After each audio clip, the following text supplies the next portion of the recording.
Hello friends, welcome to my channel KL study. Friends, जैसा कि आप सभी को पता है, हम डेली रात में 8 बजे लाते हैं संविदा शिक्षक भर्ती वर्ग 3 की मैथ पेडागोजी की क्लासेस। ठीक है, और ये आज हमारी तीसरी क्लास होगी। इससे पहले हमने 2 क्लासें पढ़ ली हैं, जिसमें हमने आपको जो मैथ पेडागोजी हमारी बेसिक से आपको पढ़ाया हुआ है कि जो मैथ है, मैथ की उत्पत्ति किस भाषा से हुई है, कहाँ से इसकी उत्पत्ति हुई है, किस धातु से जो मैथ शब्द है वो लिया गया है। तो 2 क्लासें हमारी हो चुकी हैं। जिसने भी वीडियो नहीं देखे हैं और यदि देखना चाहते हैं तो आप प्लेलिस्ट में जा कर के देख सकते हैं। वहाँ पर मैथ पेडागोजी के नाम से संविदा शिक्षक भर्ती वर्ग 3 की प्लेलिस्ट बनी हुई है। वहाँ पर आप जाएंगे तो आपको दोनों वीडियो देखने को मिल जाएंगे। ठीक है, तो हमने क्या क्या पढ़ लिया है एक बार आप देख सकते हैं। यहाँ हमने पढ़ी थी गणित की उत्पत्ति कैसे हुई है, गणित का अर्थ, इसके बाद गणित की प्रमुख विद्वानों के द्वारा दी गई डेफिनेशंस। ठीक है, और पढ़ा था हमारे गणित की प्रकृति, जहाँ से एक क्वेश्चन आपको देखने को मिलेगा ही मिलेगा। ठीक, इसके बाद गणित की विशेषताएं, इससे भी आपके क्वेश्चन बनते हैं। ठीक है, सारा कुछ आपको हमने क्लास फर्स्ट में मतलब जो गणित का बेसिक होता है वो आपको बता दिया था। इसके बाद हमारा जो दूसरा टॉपिक दिया गया है सिलेबस में वो क्या है, गणित में मतलब फर्स्ट टॉपिक ही मान के चलिए इसको। फर्स्ट टॉपिक क्या है, गणित शिक्षण द्वारा चिंतन और तर्क शक्ति का विकास। ठीक है, तो तर्क शक्ति का विकास हमने पढ़ लिया था हमारी क्लास सेकंड में। ठीक है, और इसके बारे में आपको सारा कुछ हमने बता दिया था। इसके बाद हमने दूसरा जो हमारा टॉपिक है वो है गणित पाठ्यक्रम में गणित का स्थान। तो हमने बोला था कि इसे हम बाद में कराएंगे। हमारा तीसरा टॉपिक जो दिया गया है गणित की भाषा, गणित की भाषा हमने आपको दूसरे वीडियो में करा दी थी। ठीक है, तो गणित की भाषा हमने आपको बता दी थी किस तरह से गणित की भाषा होती है, भाषा, सिद्धांत, संकेत, सूत्र क्या होते हैं, और संख्या और संख्यांक, इससे भी एक क्वेश्चन बनता है तो इसके बारे में भी हमने आपको बता दिया था। गणित भाषा के अंग बताए थे, सूत्र, पद, प्रत्यय, सूत्र, सिद्धांत और चिन्ह, इनका क्रम पूछा जाता है। ठीक है, और गणित में सोच आपको बता दी थी कि अभी सारी सोच क्या होती है, अब सारी सोच क्या होती है। ठीक है, आज हमारी क्लास होगी थर्ड, किसकी, मैथ पेडागोजी की। ठीक है, और इसमें हम आज आपको बताने वाले हैं आपका जो दूसरा टॉपिक दिया गया है सिलेबस में, गणित का पाठ्यक्रम में स्थान, या पाठ्यक्रम में गणित का क्या स्थान है। ठीक है, तो इसके बारे में आज हम देखने वाले हैं। तो आइए शुरू करते हैं अपना आज का सेशन। और यदि आपको वीडियो अच्छा लगे और कंटेंट यदि आपको अच्छा लगे, वीडियो तो अच्छा लगे या ना लगे, कंटेंट यदि आपको अच्छा लगे तभी वीडियो को लाइक करना, शेयर करना और सब्सक्राइब करना, अन्यथा बिल्कुल भी मत करना। ठीक है, तो आइए देखते हैं।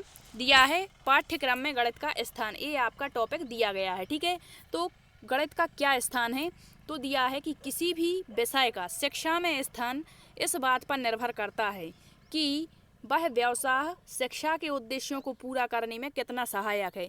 जैसे हम किसी कार्य को कर रहे हैं, ठीक है, तो हमें उसका जानना जरूरी होता है कि हम इस कार्य को कर रहे हैं तो ये हमें सफलता देगा या असफलता देगा। इसी तरह से किसी भी विषय में शिक्षा का उद्देश्य इसी बात पर निर्भर करता है कि वो शिक्षा के उद्देश्यों की पूर्ति किस स्तर तक कर रहा है। ठीक है, तो ये तो बिल्कुल बेसिक सी बात हुई। अब देखते हैं, प्राचीन काल से ही गणित विषय जो है शिक्षा के उद्देश्यों की पूर्ति करने में सहायक रहा है। प्राचीन काल से, ठीक है, सदियों पहले से जो गणित है वो हमारे शिक्षा के उद्देश्यों की पूर्ति कर रहा है। ये कह सकते हैं कि यदि गणित नहीं है तो शिक्षा का कोई औचित्य ही नहीं है। ठीक है, अब देखते हैं, कोठारी आयोग पूछा जाता है कभी कभी कि कक्षा 1 से 10 तक अनिवार्य विषय बनाने की बात किसने कही है गणित को, तो ये कहा है हमारे कोठारी आयोग। कब बना था, सन 1964 में। इसके अध्यक्ष कौन थे, दौलत सिंह कोठारी थे। ठीक है, तो इन्होंने कहा था कि गणित को कक्षा 1 से 10 तक अनिवार्य विषय बनाया जाए। लेकिन कुछ ऐसे इस पे भी, इस बात पर भी कुछ सिफारिशें प्रस्तुत की गई थी कि गणित को कक्षा 1 से 8 तक होना चाहिए, इस तरह से। ठीक है, तरह तरह की बातें हुई, लेकिन जो कोठारी आयोग था इसने कहा था कि कक्षा 1 से कक्षा 10 तक गणित को अनिवार्य विषय बनाना चाहिए। ठीक है, पूछा जा सकता है। अब देख लेते हैं, कोठारी आयोग ने बात कर दी कि गणित को अनिवार्य विषय बनाना चाहिए। अब इसको अनिवार्य विषय क्यों बनाना चाहिए, इसके बारे में थोड़े से हम पॉइंट देखते हैं। यहाँ से आपका क्वेश्चन बनता है। ठीक है, तो दिया है कि गणित सभी विज्ञानों का आधार है। गणित जो है सभी विज्ञानों का आधार है। ठीक है, तो विज्ञान में मतलब जो विज्ञान है वहीं तक सत्य है जहाँ तक उसमें गणित का प्रयोग होता है। ये हमने डेफिनेशंस में भी पढ़ा हुआ है। ठीक है, नेक्स्ट है गणित एक सटीक विज्ञान है। गणित क्या है? एक सटीक विज्ञान है। नेक्स्ट है गणित के माध्यम से बच्चों में अनुशासन संबंधी गुणों का विकास हो जाता है। ठीक है, नेक्स्ट है गणित तार्किक दृष्टिकोण उत्पन्न करता। अनुशासन संबंधी गुणों का विकास कैसे होगा? अब आप समझेंगे कि गणित के माध्यम से अनुशासन कैसे उत्पन्न हो जाएगा। तो जैसे कोई क्लास चल रही है, ठीक है, मैथ की, और यदि बच्चों को मैथ करना आता है तो बच्चे क्या करते हैं? मैथ करने में लगे रहते हैं। इस तरह से अनुशासन संबंधी गुण मतलब शोर शराबा वहाँ पर क्लास में नहीं होता। ठीक है, नेक्स्ट है गणित तार्किक दृष्टिकोण उत्पन्न करता है। मतलब तार्किक दृष्टिकोण का उत्पन्न करने का मतलब क्या है कि कोई समस्या जैसे बालक के सामने है तो बालक इस समस्या को सॉल्व करने के लिए तरह तरह के तर्क के माध्यम से अपने विचार रखता है, सोचता है, ठीक है, चिंतन करता है। तो ये क्या होते हैं? तार्किक दृष्टिकोण उत्पन्न करता है। हमने प्रकृति में पढ़ा हुआ था कि जो गणित है वो तार्किक होता है। ठीक है, नेक्स्ट है गणित का ज्ञान जो है वो चरित्र निर्माण और नैतिकता के विकास में सहायक होता है। बिल्कुल, गणित के माध्यम से बालक नियमित रूप से, क्रमबद्ध रूप से और सही तरीके से काम करना सीखते हैं। ठीक है, जैसे हम कहते हैं कि एक के बाद दो आता है तो दो ही आएगा, ऐसा नहीं होगा कि दो के बाद एक आ जाए। ठीक है, तो नियमित रूप से, क्रमबद्ध रूप से गणित के कार्य करने के तरीके सीखते हैं गणित के माध्यम से। ठीक है, नेक्स्ट है दैनिक कार्यों में गणित की महत्वपूर्ण भूमिका होती है। बिल्कुल होती है। जैसे सुबह उठे, ठीक है, दूध वाला आया तो उससे कहेंगे कि 1 लीटर दूध चाहिए, मैथ का उपयोग हुआ। हर जगह जैसे सब्जी लेने गए तो वहाँ पर कहेंगे कि हमें 5 किलो सब्जी चाहिए, कितने पैसे हो गए। ठीक है, तो दैनिक जीवन में गणित की महत्वपूर्ण भूमिका होती है। ठीक है, नेक्स्ट है गणित जो है वो मानसिक शक्तियों को विकसित करने का। मानसिक शक्तियाँ जैसे आपको बता दिया था, तर्क, चिंतन है, समस्या समाधान है, स्मृति, बुद्धि, ठीक है, संवेदना है, प्रत्यक्षीकरण, इन सब को विकसित करने में जो है गणित महत्वपूर्ण भूमिका निभाती है। ठीक, अब देख लेते हैं पाठचर्या। एक क्वेश्चन आपका जब पिछली बार जो प्रीवियस ईयर क्वेश्चन पेपर है आप वहाँ पर देखेंगे तो वहाँ पर पूछा गया था कि जो पाठ्यक्रम है, क्या पूछा था? क्वेश्चन शायद गलत था, वो वहाँ पाठ्यक्रम दिया गया था। क्या दिया था? पाठ्यक्रम। और पाठ्यक्रम को मतलब पाठ्यक्रम का अर्थ पूछा गया था कि पाठ्यक्रम का अर्थ होता है, वहाँ दिया गया था दौड़ का मैदान। ठीक है, इस तरह से ऑप्शन थे। तो पाठ्यक्रम मतलब सिलेबस होता है और पाठचर्या मतलब करिकुलम होता है। हमने कई क्लासें देखी हैं और वहाँ बताया जाता है कि पाठ्यक्रम मतलब करिकुलम। ठीक है, तो आप इस पर विशेष ध्यान दें। जो पाठचर्या है, पाठचर्या को इंग्लिश में क्या कहते हैं? करिकुलम कहते हैं। और यदि पाठ्यक्रम की बात करें तो पाठ्यक्रम को क्या कहते हैं? इंग्लिश में सिलेबस कहते हैं। क्या? सिलेबस। जो पाठचर्या होती है, पाठचर्या के अंतर्गत ही पाठ्यक्रम आता है। पाठ्यक्रम छोटा रूप है जबकि पाठचर्या एक विस्तृत रूप होता है। ठीक है, तो अब हम देख लेते हैं कि जो पाठचर्या है इसे क्या कहते हैं? करिकुलम कहते हैं। अब जो करिकुलम शब्द है यह लैटिन भाषा के करियर से बना है। ठीक है, इसे याद रखना, इसकी स्पेलिंग। ठीक है, जिसका अर्थ क्या होता है? दौड़ का मैदान, अर्थात रेस कोर्स होता है। तो पूछा जा सकता है कि जब पिछली बार पूछा गया था तो इस बार भी पूछा जा सकता है। ठीक है, तो इसे आपने याद रखना है कि जो पाठचर्या है, पाठचर्या को करिकुलम कहते हैं। करिकुलम लैटिन भाषा के करियर से बना है जिसका अर्थ होता है दौड़ का मैदान, अर्थात रेस कोर्स। अब देखते हैं कि शिक्षा के अंतर्गत इस दौड़ के मैदान का अर्थ क्या होता है। तो शिक्षा के अंतर्गत इसका अर्थ है छात्रों का कार्य क्षेत्र। मतलब छात्र कितने स्तर पर, किस स्तर पर कार्य कर रहे हैं, और छात्रों की दौड़ का मैदान। ये तो पता है, यहाँ दो शब्द दिए गए हैं, दौड़ का मैदान। ठीक है, तो दौड़ और मैदान तो प्रस्तुत किए गए हैं। तो यहाँ पर जो मैदान है, मैदान का अर्थ है पाठचर्या से। मैदान क्या हो गई? हमारी पाठचर्या हो गई। पाठचर्या जो होती है सीखने और सिखाने का वर्णन करती है। यहाँ पर शिक्षक किस तरह से सीखेगा और सिखाएगा, इसका चर्चा जो है पाठचर्या में की जाती है। तो मैदान का अर्थ क्या हो गया? पाठचर्या। और दौड़ का अर्थ होता है छात्रों द्वारा अनुभव और उनकी क्रियाएं। मतलब छात्र अपने अनुभव के द्वारा पाठचर्या को किस तरह से प्राप्त करेंगे, ये अर्थ होता है दौड़ के मैदान का। ठीक है, अब देखते हैं पाठचर्या जो है, दोनों में अंतर देख लेते हैं। पाठचर्या और पाठ्यक्रम में कभी भी पूछा जा सकता है।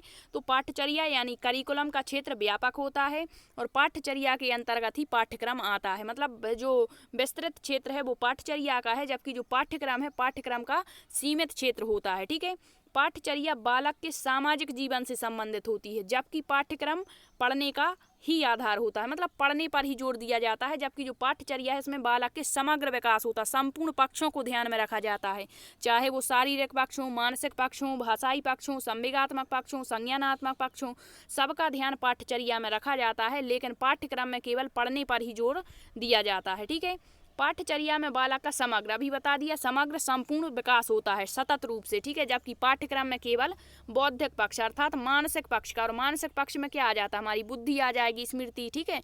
तो इनका ध्यान दिया जाता है पाठ्यक्रम में, ठीक। आई होप आपको पाठ्यचर्या पाठ्यक्रम अच्छे से समझ में आ गया होगा। अब हम देख लेते हैं, पूछा जाता है इससे आपका क्वेश्चन, और कई बार पूछा जा चुका है, इसीलिए से अच्छे से याद रखें। यहाँ पर जितना भी आपको मैटर दिया जा रहा है वो बहुत ही इंपॉर्टेंट है, इधर उधर की बात तो यहाँ पर बिल्कुल भी बताई नहीं जाती, ठीक है। तो देख लेते हैं गणित की आधारभूत संरचना। तो आपसे क्वेश्चन क्या पूछा जाएगा कि गणित की कितनी आधारभूत संरचनाएं होती हैं, तो कितनी होती हैं, 3। क्या कहलाती हैं ये आधारभूत संरचनाएं? तो इस तरह से आपके माइंड में क्वेश्चन उठने चाहिए कि क्या होती हैं आधारभूत संरचनाएं, इनका कार्य क्या होता है, ठीक है। तो आधारभूत संरचना का मतलब होता है कि गणित में मतलब किस किस तरीके से गणित को पढ़ाया जा सकता है, किन किन क्षेत्रों में बांट करके, ठीक है। तो 3 आधारभूत संरचनाएं कौन कौन सी हैं, जैसे बीजगणितीय संरचना है, तल रूप संरचना है और क्रमिक संरचना है। तो जैसे पूछ लिया जाएगा कि निम्न में से जोड़ना, घटाना, गुणा, भाग आदि गणित की किस आधारभूत संरचना के अंतर्गत आते हैं, तो आपको पता होना चाहिए कि किस संरचना के अंतर्गत कौन कौन से क्षेत्र आते हैं, ठीक है। और इससे आपका क्वेश्चन बनेगा।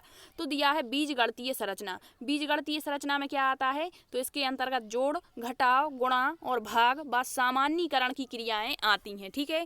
सामान्यीकरण की क्रियाएं, जोड़, घटाव, गुणा, भाग कहाँ आते हैं, बीजगणितीय संरचना में आते हैं, ठीक है। नेक्स्ट है तल रूप संरचना। तल रूप संरचना के अंतर्गत आते हैं सीमा, समीपता व निकटता का अध्ययन यहाँ पर किया जाता है, ठीक है। ये वर्ड याद रखना इंपॉर्टेंट है। नेक्स्ट है आपकी क्रमिक संरचना, और क्रमिक संरचना के अंतर्गत से बड़ा मतलब जैसे कह दिया कि 1 से बड़ा 2 है, ठीक है। जिधर मुंह खुला होता है वो क्या होता है, बड़ा होता है। और पूछ लेंगे कि 1 या फिर कह देंगे कि 2 बड़ा है 1 से। निम्न में से गणित की किस आधारभूत संरचना के अंतर्गत आता है, तो आपको पता होना चाहिए से बड़ा, से छोटा, तुलना करना, अंतर करना, घटता बढ़ता क्रम आदि। जैसे आपसे कह दिया कि 1/10 बड़ा है 1/100 से, या इस तरह से कुछ भी भिन्न में पूछ लें, कुछ भी छोटा बड़ा जहां आपको देखने को मिल जाए वो होती है क्रमिक संरचना, ठीक है। तो गणित की कितनी आधारभूत संरचनाएं होती हैं, 3। कौन कौन सी? पहली बीजगणितीय संरचना, दूसरी तल रूप संरचना, तीसरी क्रमिक संरचना। बीजगणित में आ जाता है जोड़, घटाव, गुणा, भाग, सामान्यीकरण की क्रियाएं। तल रूप में सीमा, समीपता, निकटता आती है, और क्रमिक में जो से बड़ा, से छोटा, तुलना करना आदि आता है, ठीक है। अब देखते हैं गणित के उद्देश्य, मोस्ट इम्पोर्टेंट पूछा जाएगा कि एनसीएफ 2005 के अनुसार गणित शिक्षण में शिक्षा का उद्देश्य क्या है। पूछ लेंगे प्राथमिक या संकीर्ण स्तर पर गणित का उद्देश्य क्या है, पूछ लेंगे उच्च स्तर पर, और इससे आपके पेडागोजी में क्वेश्चन ना बने ऐसा तो हो ही नहीं सकता, ठीक है। तो सबसे पहले देखते हैं गणित शिक्षण के उद्देश्य। इसे तो आप मोस्ट इम्पोर्टेंट लगा लीजिए, क्योंकि एक क्वेश्चन आपका यहाँ से बनेगा ही बनेगा, और 2 क्वेश्चन भी बन सकते हैं, ठीक है। तो पूछा जाएगा कि जो एनसीएफ 2005 है इसके अनुसार गणित शिक्षण का उद्देश्य क्या है, तो आपको इसे याद रखना है, बहुत ही इंपॉर्टेंट है, ठीक है। तो दिया है कि विद्यालयी शिक्षा में गणित शिक्षण का मुख्य उद्देश्य है छात्र और छात्राओं की सोच का गणितीयकरण करना। यदि आपसे पूछ लें कि एनसीएफ 2005 के अनुसार गणित शिक्षण का उद्देश्य है, तो जहां आपको गणितीयकरण दिख जाए बिल्कुल बेस्ट ऑप्शन होगा। अब एक छात्र और छात्राओं का गणितीयकरण करना है, तो गणितीयकरण होता क्या है, ठीक है। तो गणितीयकरण क्या होता है इसे बताते हैं, मैथमेटाइजेशन। क्या? मैथमेटाइजेशन अर्थात गणितीयकरण का मतलब होता है अमूर्त रूप से सोच लेना, अमूर्त रूप से वस्तुओं को जान लेना। जैसे एक उदाहरण के माध्यम से आपको समझाते हैं। जैसे हमने कहा कि मैं मार्केट जा रहा हूँ, ठीक है, या मैं बाजार जा रहा हूँ, ठीक है। इस तरह से मैंने कह दिया कि मैं बाजार जा रहा हूँ बच्चे से। किसी बच्चे ने हमें देखा, जैसे हमने बाइक उठाई, ऐसा समझ के चलिए कि बाइक उठाई, तो बच्चे ने सोचा, पूछ लिया हमसे कि कहाँ जा रहे हैं, हमने कह दिया मार्केट जा रहे हैं, ठीक है। तो बच्चा पूछेगा नहीं कि क्यों जा रहा है, बच्चा अपने आप अमूर्त रूप से सोच लेगा कि हाँ मार्केट सब्जी खरीदने जा रहे होंगे, मतलब इस तरह से विचार उसके मन में जो आते हैं वही होता है गणितीयकरण। मतलब बच्चा अपने निजी अनुभव के आधार पर अनुमान लगा लेता है, यही क्या होता है, हमारा गणितीयकरण होता है, ठीक है। तो जो एनसीएफ 2005 है इसके अनुसार गणित शिक्षण का उद्देश्य है छात्र और छात्राओं की सोच का गणितीयकरण करना, ठीक है। इतना आपको याद रहेगा। अब देख लेते हैं गणितीयकरण दिया गया है यहाँ, छिपी हुई जानकारी, वही अमूर्त जानकारी को जान लेना और समस्या समाधान का उपाय स्वयं से ही ढूंढ लेना, ठीक। अब देख लेते हैं नेक्स्ट इसका जो सर्व प्रमुख उद्देश्य यदि हम कहें एनसीएफ के अनुसार तो यही होगा। ठीक है, फिर कुछ अन्य उद्देश्य भी बताए गए हैं तो ऑप्शन बना करके पूछ सकते हैं, इसलिए इसे आपने याद रखना है। राष्ट्रीय पाठ्यचर्या रूपरेखा 2005 की अनुशंसा के अनुसार प्राथमिक विद्यालयों का गणित का पाठ्यक्रम छात्रों के प्रतिदिन के अनुभव पर आधारित होना चाहिए। ठीक है, ये भी इम्पोर्टेंट है और ये सभी जो क्वेश्चन है यहाँ पर जितने भी पॉइंट हैं ये पूछे गए ही पॉइंट हैं, वही यहाँ पर इंक्लूड किए गए हैं। ठीक है, अब देखते हैं राष्ट्रीय पाठ्यचर्या रूपरेखा 2005 में उल्लेख किया गया है कि गणित शिक्षण इम्पोर्टेंट है, ये पूछा जा चुका है। ठीक है, गणित शिक्षण महत्वाकांक्षी, सुसंगत और महत्वपूर्ण होना चाहिए। क्वेश्चन किस तरह से पूछा गया था, क्या था क्वेश्चन कि जो राष्ट्रीय पाठ्यचर्या की रूपरेखा 2005 है इसमें गणित शिक्षण महत्वाकांक्षी, सुसंगत और महत्वपूर्ण होना चाहिए। इसमें महत्वाकांक्षी का अर्थ क्या है, इतना डीपली क्वेश्चन पूछा गया था तो आपको पता होना चाहिए कि सबसे पहले तो ये 3 वर्ड आपने याद रखने हैं कि जो एनसीएफ 2005 है उसमें उल्लेख किया गया है कि गणित शिक्षण कैसा होना चाहिए, महत्वाकांक्षी, सुसंगत और महत्वपूर्ण। अब यहाँ महत्वाकांक्षी का अर्थ है गणित के उद्देश्यों की उपलब्धि, गणित के यहाँ उच्च उद्देश्य होंगे, क्या उच्च उद्देश्यों की उपलब्धि, उच्च जहाँ आपको देखने को मिल जाए वहाँ महत्वाकांक्षी लगा देना है, बिल्कुल करेक्ट होगा। ठीक है, अब दिया है राष्ट्रीय पाठ्यचर्या रूपरेखा 2005 के अनुसार गणित में जो सफलता है वो प्रत्येक बच्चे के लिए आवश्यक है। ऐसा नहीं कि जो गणित में इंटेलिजेंट है बस वही गणित का ज्ञान प्राप्त करेंगे, नहीं। एनसीएफ में बिल्कुल साफ साफ वर्डों में कहा गया है कि जो गणित है वो प्रत्येक बच्चे के लिए आवश्यक है, चाहे बच्चा विशिष्ट हो चाहे बच्चा सामान्य हो। ठीक है, अब देख लेते हैं प्राथमिक या संकीर्ण स्तर पर, हमारा एनसीएफ के अनुसार हो गया। अब पूछा जाता है कि निम्न में से कौन सा गणित शिक्षण का उद्देश्य प्राथमिक स्तर का है या कौन सा नहीं है। तो जितने भी पॉइंट यहाँ दिए गए हैं मोस्ट इंपोर्टेंट है। ठीक है, मोस्ट इंपोर्टेंट है तो इसे आपको याद रखने हैं। प्राथमिक कह दें या फिर संकीर्ण स्तर, दोनों एक ही बात है। आपको फंसाने के लिए क्या कहेंगे कि संकीर्ण स्तर पर गणित शिक्षण का उद्देश्य है और आप यहाँ पर कंफ्यूज हो जाते हैं कि ये संकीर्ण क्या होता है। तो संकीर्ण यानी प्राथमिक स्तर पर। ठीक है, तो क्या होते हैं, माप तौल की इकाइयों का परिचय, मतलब यहाँ पर बालक जो है परिचय नहीं कहेंगे, यहाँ पर क्या कहेंगे, माप तौल की इकाइयों का ज्ञान बालक को प्राथमिक स्तर पर हो जाता है, माप तौल की इकाइयों का ज्ञान हो जाता है। ठीक है, मतलब पूर्ण रूप से नहीं होता लेकिन यहाँ पर परिचय तो रहता है, परिचय दे देते हैं और बच्चे यहाँ समझने लगते हैं कि ये किलो होता है इस तरह से। ठीक है, माप तौल लीटर होता है, इस तरह से बालक समझने लगते हैं। किस स्तर पर, प्राथमिक। जैसे आप क्वेश्चन पूछेंगे कि निम्न में से प्राथमिक इस तरह से क्वेश्चन पूछ लिया कि माप तौल की इकाइयों का ज्ञान गणित शिक्षण का प्रमुख उद्देश्य होता है किस स्तर पर। एनसीएफ के अनुसार है, प्राथमिक स्तर के अनुसार है, उच्च स्तर तो आपको पता होना चाहिए कि माप तौल की इकाइयाँ प्राथमिक स्तर। ठीक है, संख्या संबंधी कौशलों का विकास यहाँ हो जाता है, बालक को संख्याएं पहचानने लगता है, समझने लगता है। ठीक है, गणितीय संक्रियाओं का विकास, गणितीय संक्रियाएं क्या, जैसे जोड़ घटा गुणा बाकी भाग। ठीक है, तो इन सब गणितीय संक्रियाओं का जो विस्तार है, या गणितीय संक्रियाओं का विस्तार नहीं कहेंगे, यहाँ गणितीय संक्रियाओं की समझ बालक में किस स्तर में आ जाती है, तो प्राथमिक या संकीर्ण स्तर में। और मूर्त से अमूर्त, मतलब देख करके चीज़ों को बता देना, देख करके फिर अमूर्त के बारे में सोचना, तो इसका भी गुण कहाँ आ जाता है, तो प्राथमिक स्तर पर। तो ये चारों की पॉइंट मानकर चलिए प्राथमिक स्तर की, माप तौल, संख्या संबंधी कौशल, गणितीय संक्रियाएं, मूर्त से अमूर्त। अब आपसे क्वेश्चन इस तरह जो उच्च स्तर होता है वहाँ अमूर्त से मूर्त रहेगा। ठीक है, कन्फ्यूजन बिल्कुल भी नहीं रखना है यहाँ। ठीक है, तो ये चारों पॉइंट याद रखना, माप तौल इकाइयाँ, संख्या संबंधी कौशल, गणितीय संक्रियाएं, मूर्त से अमूर्त धारणा, प्राथमिक या संकीर्ण स्तर। ठीक है, गणितीयकरण एनसीएफ 2005 के अनुसार है। अब देख लेते हैं उच्च स्तर पर गणित शिक्षण का उद्देश्य क्या होता है।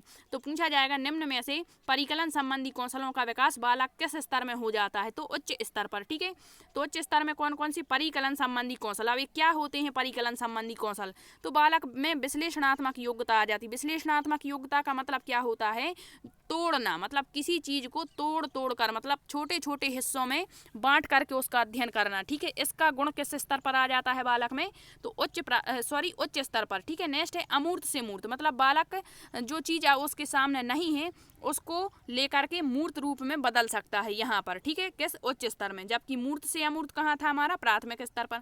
समस्या समाधान की योग्यता बालक में, प्रॉब्लम सॉल्व करने की जो कैपेसिटी है वो बालक में यहाँ पर क्षमता जो है वो आ जाती है। ठीक है, और गणनाओं में दक्षता, यहाँ घटनाएं नहीं होगा, यहाँ होगा गणनाओं, मतलब वहाँ पर गणनाएं प्रारंभ कर दी थी। ठीक है, जोड़ घटा गुणा वहाँ पर संक्रियाएं गणितीय कर रहा था, लेकिन उनमें दक्षता पा लेता है, दक्षता प्राप्त हो जाती है कहाँ पर, तो उच्च स्तर होगा, प्राथमिक नहीं लगा होगा, उच्च स्तर पर। ठीक है, तो आई होप आपको गणित शिक्षण के जो उद्देश्य हैं, सबसे पहले है क्या, हमारा एनसीएफ के अनुसार गणितीयकरण करना, ठीक है बच्चे का। फिर इसके बाद में हमारा प्राथमिक स्तर पर मापतोल इकाइयाँ, संख्या संबंधी कौशल, गणितीय संक्रियाएं, मूर्त से अमूर्त, इसके क्वेश्चन भी आपको करा दिए जाएंगे ताकि आपको इस तरह का नॉलेज रहे कि किस तरह से क्वेश्चन पूछे जाते हैं, ठीक है। तो आज इतना ही। इसके बाद हम अपना नेक्स्ट जो सिलेबस में टॉपिक दिया गया है, क्या दिया है, प्रभावी शिक्षण हेतु परिवेश आधारित उपयुक्त शैक्षणिक सहायक सामग्री। जो गणित में शिक्षण अधिगम सहायक सामग्री जैसे 10 ग्राम क्या होता है, जियो बोर्ड क्या होता है, गिन तारा क्या होता है, ठीक है।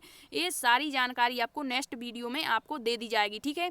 और जिसने भी फर्स्ट और सेकंड क्लास नहीं देखी है वो प्ले लिस्ट में जा करके देख लें। आपकी जो मैथ पेडागोजी है संविदा शिक्षक भर्ती वर्ग 3 में, उसमें केवल आपके 6 टॉपिक दिए गए हैं, जिसमें से आज हमारे कितने 2 टॉपिक कंप्लीट हुए, 2 क्या 3 टॉपिक कंप्लीट हो चुके हैं। कौन कौन से? पहला गणित शिक्षण द्वारा चिंतन तर्क शक्ति का विकास, पाठ्यक्रम में गणित का स्थान और गणित की भाषा। इसके बाद हमारे 3 टॉपिक और बचे हुए हैं, तो उन तीनों टॉपिक के माध्यम से आपकी पूरी मैथ पेडागोजी है वो बिल्कुल कंप्लीट करा दी जाएगी। इसके बाद आपको क्वेश्चन कराएंगे ताकि आपका पूरा कॉन्सेप्ट क्लियर हो जाए कि किस तरह से क्वेश्चन बनते हैं, कैसे क्वेश्चन आते हैं, ठीक है। और यदि आपको इस वीडियो का या पीडीएफ चाहिए तो आप कमेंट्स में कमेंट्स करें या फिर टेलीग्राम का लिंक दे दिया जाएगा, वहाँ पर आप बता सकते हैं कि पीडीएफ चाहिए या नहीं, ठीक है। यदि सेशन पसंद आया हो तो लाइक करिए, शेयर करिए और सब्सक्राइब करिए। Thank you.